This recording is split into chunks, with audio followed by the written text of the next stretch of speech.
రామ రామ రామ రామ రామ రామ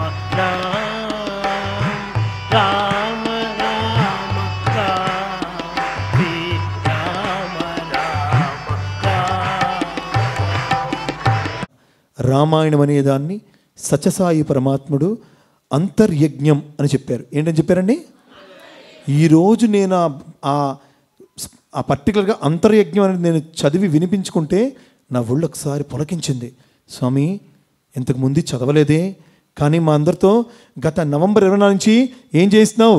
సత్యసాయి నిత్య సంయోగ జపయజ్ఞం చేయిస్తున్నాం. దాంట్లో స్వామి చెప్పారు ఏంటంటే, ప్రతి ఒక్కరి లోపల హృదయ స్థానమే సిద్ధాశ్రమం. ఏంటని చెప్పారు స్వామి? ఎక్కడ ఏ స్థానము? ఎవరి హృదయస్థానం? ప్రతి ఒక్కరి హృదయస్థానం ఏంటండి? సిద్ధాశ్రమం. గట్టి చెప్పండి, ఏ ఆశ్రమం? ఏ ఆశ్రమ రక్షణకై రాముడు వెళ్ళాడు? సిద్ధాశ్రమ రక్షణకై రాముడు. అంటే మన పరమాత్ముడు కూడా లోపల ఆ హృదయ స్థానంలో ఉండే ఆ సిద్ధాశ్రమం జరిగే యజ్ఞం బాగా జరగడానికి చెప్పారు కదా స్వామి. చెప్పారు కదా, మానవదేహమే యజ్ఞగుండము మానవదేహము, సత్యసాయి రామమే యజ్ఞ సమిధ, సత్యసాయి రామమే యజ్ఞ తేజస్సు, భగవత్ చైతన్యము, యజ్ఞఫలము సాయి కృపానుగ్రహము, యజ్ఞ ప్రసాదము సత్యసాయి ప్రేమామృతము. అరే నేను ఆశ్చర్యపోయాను. అరే ఎందుకు వచ్చాడు విశ్వామిత్రుడు దశరథుడి దగ్గరికి? యజ్ఞం ఏం చేస్తున్నారు రాక్షసులు? మాంసాలు తెచ్చి వేసేస్తున్నారు, రక్తం పోసేస్తున్నారు, అపవిత్రం చేసేస్తున్నారు. యజ్ఞాన్ని ముందుకు తీసుకెళ్ళనివ్వటం లేదు.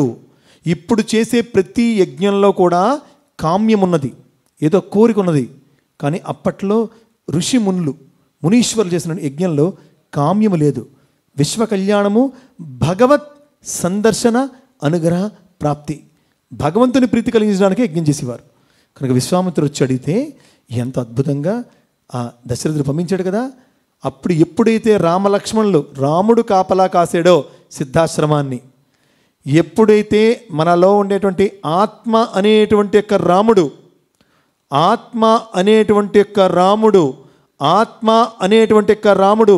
ఎప్పుడు మన హృదయ సిద్ధాశ్రమాన్ని కాపలా కాసాడో, అప్పుడు మరి ఏ తాటకి మారీచ సుబాహులు లాంటి ఏ విధమైనటువంటి యొక్క అద్భుతమైనటువంటి రీతులు అనుకుని వారు ఎంతో గొప్పదనుకున్నటువంటి యొక్క బలముతో వచ్చేటువంటి యొక్క ఏ రాక్షసుల యొక్క బారిని కూడా మన హృదయం పడదు, వారు రక్షించి కాపాడతారు.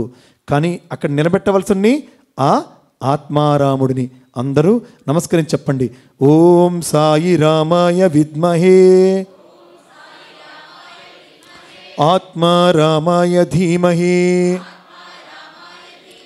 తన్నో బాబా ప్రచోదయాత్. ఆత్మారాముడు రూపంలో ఉన్నాడు కాబట్టి ఆ సిద్ధాశ్రమ రక్షణ జరగాలి, అంతర్యజ్ఞం జరుగుతూనే ఉండాలి.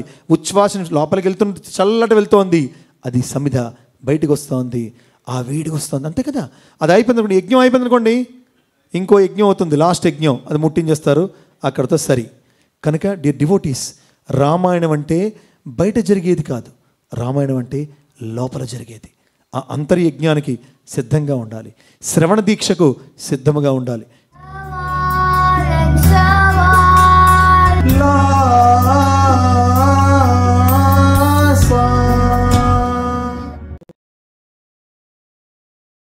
Like this video, share this video and subscribe to Lhasa Foundation YouTube channel and click on the bell icon for notifications.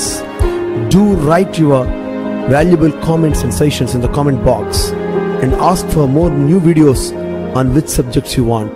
Support Lhasa Mission.